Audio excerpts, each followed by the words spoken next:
Hello guys, welcome to tip concept. और आज मैं आप लोगों के लिए लेकर आई हूँ कंप्यूटर ऑर्गेनाइजेशन एंड आर्किटेक्चर के एक बहुत इंपॉर्टेंट टॉपिक, वो है वॉन न्यूमैन आर्किटेक्चर, जो कि अलग अलग टाइप के क्वेश्चंस में पूछा जाता है। सबका आंसर सेम ही होने वाला है। मैंने यहाँ पे 4 वेराइटी भी दे रखी है। बिना कुछ देर किए let's get started.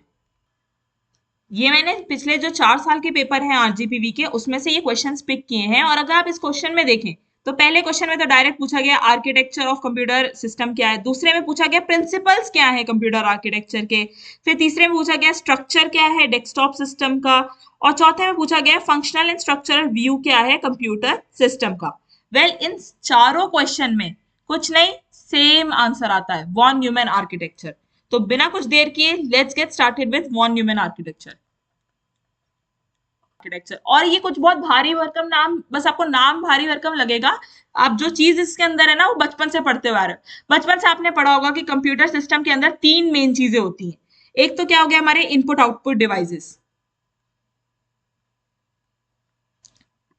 Input output devices. तो पहले आप 2 बक्से लो, आप इनपुट आउटपुट डिवाइसेस बना दो। तो ये हो गया मेरा इनपुट डिवाइसेस और ये हो गया आउटपुट डिवाइसेस। अब बचपन से पढ़ा होगा इनपुट डिवाइसेस क्या होते हैं भाई, जिससे आप इनपुट ले पा रहे हो। आपका जो कीबोर्ड है, ठीक है, आपका माउस है, ये सारे इनपुट डिवाइसेस है। आप जिससे आउटपुट ले पाओ, यानी आपका जो मॉनिटर स्क्रीन हो गई, जहाँ पे आपको रिजल्ट डिस्प्ले होगा, या फिर आपका प्रिंटर हो गया, ये जिससे आप आउटपुट ले पा रहे हो वो आउटपुट डिवाइसेस में आ जाते हैं। तो ये आपका पहला कंपोनेंट क्या हो गया, आपका इनपुट एंड आउटपुट डिवाइसेस। फिर दूसरा कंपोनेंट क्या होता है, दूसरा कंप्यूटर कंपोनेंट सबसे मेन है, वो है आपका कंप्यूटर सिस्टम का brain, that is CPU. CPU को, हाँ, सेंट्रल प्रोसेसिंग यूनिट को ब्रेन भी कहा जाता है कंप्यूटर सिस्टम का। ठीक। अब बात ये बनती है कि जब भी कोई सीपीयू रिजल्ट जनरेट करता है, उसे कहीं तो स्टोर करेगा। तब आता है हमारा जो तीसरा कंपोनेंट, वो है आपका मेमोरी यूनिट।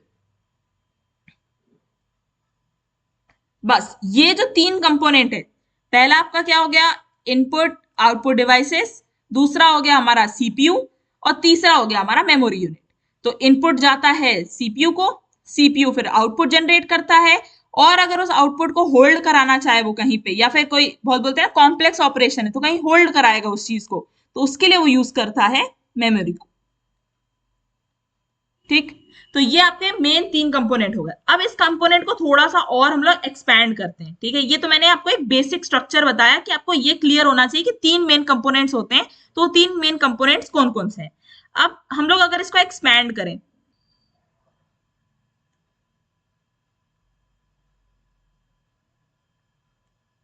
हाँ, तो अब यहाँ पे आ गया हमारा इनपुट। जो भी इनपुट इंस्ट्रक्शन आता है वो सीपीयू के पास आता है।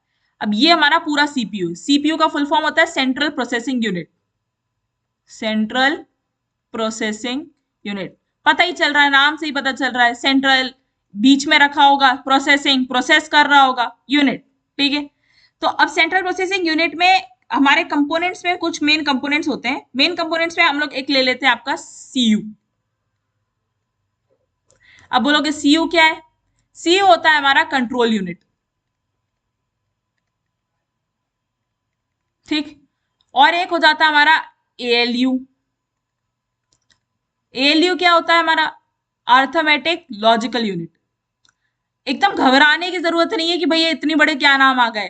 ठीक है, मैं तो ऑनेस्टली बताऊं, अर्थमेटिक लॉजिक यूनिट को जब मेरे बचपन में मैंने पढ़ा था तो मेरी मम्मी ने आलू करके याद करवाया था कि ये आलू होता है, एक सीपीयू के अंदर आलू होता है। That sounds weird but yes, याद रहा मुझे आज तक कि अर्थमेटिक लॉजिक यूनिट होता है। तो अर्थमेटिक लॉजिक यूनिट, अब इनका यूज क्या है, जब भी तुम्हें कोई भी कमांड या इंस्ट्रक्शन जो भी मिल रहा है, कि भाई फॉर एग्जांपल इनपुट ने, मैंने कोई इंस्ट्रक्शन भेजा ऐड करना है कोई चीज को, तो वो जो इंस्ट्रक्शन का फ्लो है वो कौन डील करता है, कंट्रोल यूनिट। तो कंट्रोल यूनिट का क्या काम है भाई, कमांड से डील करने का काम है कि क्या कमांड मिला है। अच्छा, ये ऐड करने का कमांड मिला है तो इसको कहाँ भेजना होगा, मुझे एएलयू तक भेजना है या फिर है ना मुझे डायरेक्ट मेमोरी तक भेजना है, मुझे कहाँ क्या डेटा भेजना है, क्या इंस्ट्रक्शन भेजना है, ये सारा काम कंट्रोल यूनिट देखता है। कहाँ से कहाँ डेटा का फ्लो हो रहा है, ये सारी चीजें कंट्रोल यूनिट देखता है। अर्थमेटिक लॉजिक यूनिट क्या देखता है, अर्थमेटिक लॉजिक यूनिट नाम से ही पता चलता है, अरिथमेटिक यानी कोई तो सम प्लस ऐड माइनस कुछ तो कर रहा होगा, ये अरिथमेटिक ऑपरेशन कर रहा होगा कुछ तो। ठीक है, तो अब नाम से ही ले लो, आप नाम से ये 3 चीजें कर लो आप। नाम से एक तो ये अरिथमेटिक ऑपरेशन परफॉर्म करता है,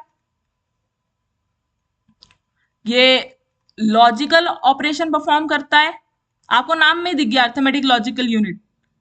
अब इसके साथ साथ एक चीज अगर आपको याद रहे तो वेल एंड गुड, बट आप इतना भी लिख दोगे तो काफी, एक और करता है बिटवाइज ऑपरेशन भी यही परफॉर्म करता है। शिफ्टिंग ऑपरेशन जो होते हैं ना, बिट ऑपरेशन, वो भी यही परफॉर्म करता है एएलयू। ठीक, तो ये हो गया आपका basic use of control unit और एएलयू, यही सीपीयू में मेजर होते हैं। अब इसके अलावा हमारे पास क्या होता है, रजिस्टर्स। अब सीपीयू में बोलोगे रजिस्टर क्या है, अब रजिस्टर का अच्छा आपको बेसिक मतलब क्या समझ आता है। रजिस्टर में हम लोग कुछ इंडेक्स लिख रहे होते हैं, भाई तुम्हारे पास एक रजिस्टर है, तुम्हारे पास एक कॉपी है, वहां पे पहले पन्ने पे क्या होता है, इंडेक्स लिखा रहता है कि इस पे ये टॉपिक इस पेज नंबर पे होगा, ऐसा कुछ इंडेक्सिंग हो रखी होती है कोई भी रजिस्टर के अंदर। सेम काम सीपीयू के रजिस्टर का भी होता है, वो भी एक टाइप से इंडेक्स ही मेंटेन कर रहा होता है। तो हमारे पास कई प्रकार के मेजर, आपको 4 टाइप के रजिस्टर पता होने चाहिए जब हम सीपीयू की बात करते हैं। तो आपका एक रजिस्टर तो हो गया एमएआर।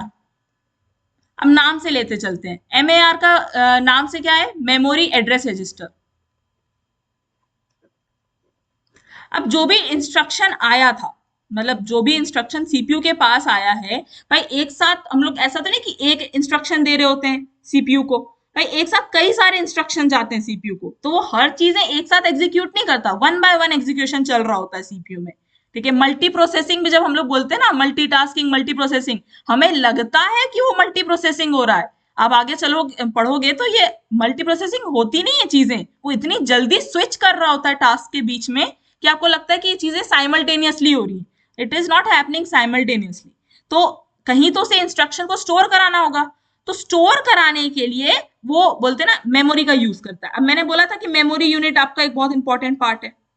बेसिकली सीपीयू के अंदर नहीं लेते हम लोग मेमोरी यूनिट को, बाहर ही कंसिडर करते हैं, क्योंकि मेमोरी यूनिट ऐसी हो गई ना कि आपकी RAM and ROM basically is what I am talking about when I am saying memory unit. Memory unit में क्या हो गई आपकी, रैम या रोम आ जाएगा।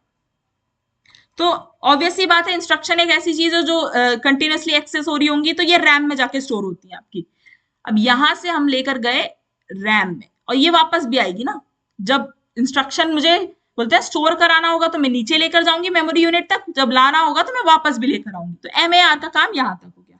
फिर आ जाता है एक एमडीआर।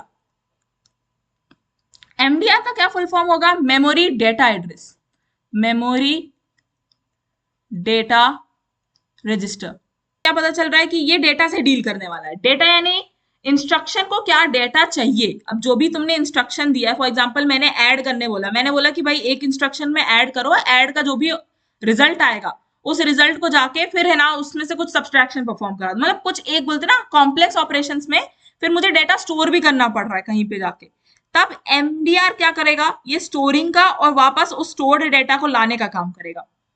ठीक है, तो हर चीज का देखना, एड्रेस, यहाँ एड्रेस किसका स्टोर हो रहा है, इंस्ट्रक्शन का स्टोर हो रहा है। वहां डेटा क्या है, इंस्ट्रक्शन को जो डेटा चाहिए वो डेटा लेकर आ रहा है। तो एमएआर हो गया, एमडीआर हो गया। फिर आ जाता है CIR.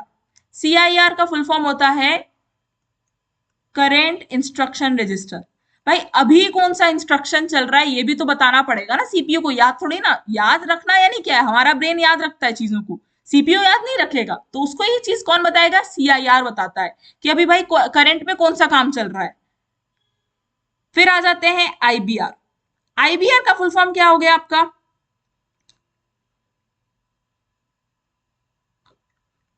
Instruction buffer register.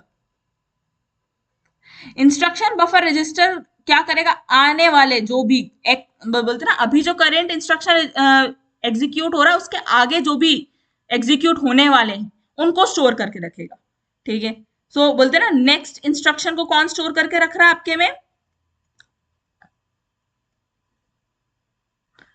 Instruction buffer register. और करंट इंस्ट्रक्शन को कौन स्टोर करके रख रहा है, सीआईआर। अब इतने सबके बाद जो भी आउटपुट रिजल्ट होता है, अच्छा अब इसमें ना और हम लोग थोड़ा डीप में घुसते हैं। ठीक है, मतलब ये है कि मैं ये इतना डीप में आपको बताने का एक ही रीजन है मेरा कि आपको एटलीस्ट कुछ नहीं तो टर्म्स याद रहने चाहिए, वहां जाके ऐसा एकदम ब्लैंक स्थिति नहीं होनी चाहिए कि भाई मुझे कुछ भी नहीं आता वॉन न्यूमैन पे, ये तो कुछ बेसिक चीजें, एटलीस्ट आप कंपोनेंट्स भी लिख के आओगे तो वो आपको नंबर देगा। फिर आ जाते हैं अब जो भी आउटपुट जनरेट होगा, वो आउटपुट डिवाइसेस के पास जाएगा। अब इन लोगों के बीच में कम्युनिकेट, भाई जो मैंने इतने सारे एरो तो खींच दिए कि इनपुट से इधर जा रहा है, आउटपुट जा रहा है, ये एरोस हैं, ये एरोस का क्या मतलब है भाई, क्या हो रहा है यहाँ पे, तार खींचे हुए हैं। हाँ, यहाँ पे आती है बसेस का काम। ये सारी बसेस यूज कर रहे हैं फॉर इंटरनल कम्युनिकेशन, ये आपस में कम्युनिकेट करने के लिए बसेस का यूज करते हैं। अब बस का, भाई बस एक ट्रांसपोर्ट व्हीकल है, ये तो तुम्हें पता ही होगा ना कि भाई बस है, बस से आते जाते होगे कॉलेज में। तो बसेस का क्या काम है, डेटा ले जाने लाने का काम। अब बस भी अलग अलग टाइप की बसेस होती है। एक होती है हमारी डेटा बस, जो डेटा ही लाने का काम करेगी, जो आपके है ना बिट्स में डेटा लेकर आएगी, बिट्स में होता है पूरा ट्रांसफर यहाँ पे डेटा में, ठीक है। डेटा हो गया, फिर एक एड्रेस लाने का ही सिर्फ काम करेगी उसका। जैसे एमएआर की जो बस होगी वो ऐसा नहीं कि डेटा लेकर आएगी, वो एड्रेस ही लेकर आएगी। और जो एमडीआर की बसेस होंगी वो डेटा ही लेकर आएंगी, वो और कुछ नहीं करेंगी। अब इनके बीच में भी जो लिंक बना रहा है, ये मतलब बोलते हैं ना, ये सारी चीजों के बीच में जो लिंक बना रहा है, समझ लो ये कंट्रोल यूनिट। तो ये कमांड पास कर रहा है ना, कमांड दे रहा है, तो कमांड के लिए भी बसेस होती है, ठीक है। कंट्रोल सिग्नल जो कैरी करें वो है ना कमांड बसेस है, कंट्रोल सिग्नल जो कैरी कर रही है। तो ये बसेस हो गई आपकी। अब इन सब के अलावा एक मैं और फैक्टर बता देती हूँ आपको। जब मैं एएलयू बता रही थी आपको, एएलयू ड्रॉ किया था ना आप लोग के लिए, एएलयू के पास एक चीज होती है, ये उतनी इंपॉर्टेंट नहीं है बट आपको पता होनी चाहिए। एएलयू के पास एक एक्यूमुलेटर भी होता है।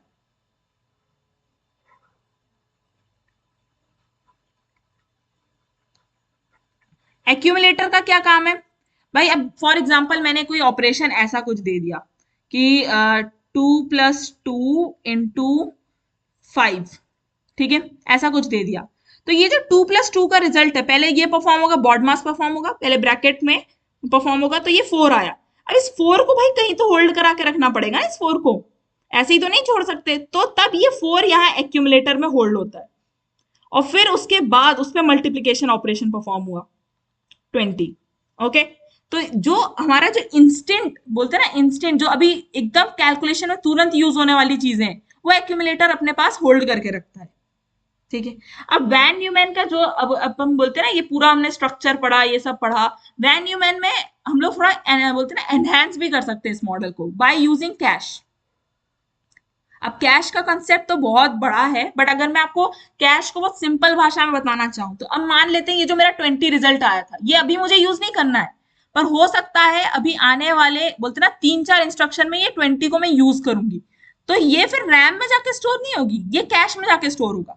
सीपीयू के पास अपना अच्छा खासा कैश होता है, वो कैश को क्या, बहुत छोटी ये शॉर्ट मेमोरी होती है, shorter than RAM, and store बोलते ना इमीडिएट यूज होने वाली वैल्यूज, जो अभी तुमने जस्ट कॉल, तभी देखना जब भी तुम ऐसे कोई सॉफ्टवेयर या ये सब बहुत फ्रीक्वेंटली यूज करते हो, तो उसका बहुत सारे डेटा लोड करके ऑलरेडी रखता है कैश में सीपीयू की, ये अभी खुलेगा तो ये यूज होगा, उसे पता होता है।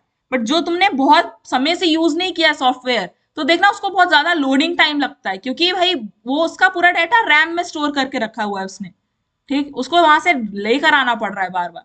तो cash is like short term memory बोल सकते हो सीपीयू के लिए, जो बोलते हैं ना frequent instruction, frequent data usage है, वो कैश में जाके स्टोर करेगा। तो ये कुल मिला के मैंने आपको बहुत ही शॉर्ट में कोशिश करी बताने की वैन न्यूमैन मॉडल, इस पे आप आराम से 2-3 पन्ने भर सकते हो, इसमें कोई दिक्कत नहीं होगी आपको वैन न्यूमैन मॉडल को कवर करने में। That's it from my side, subscribe for more.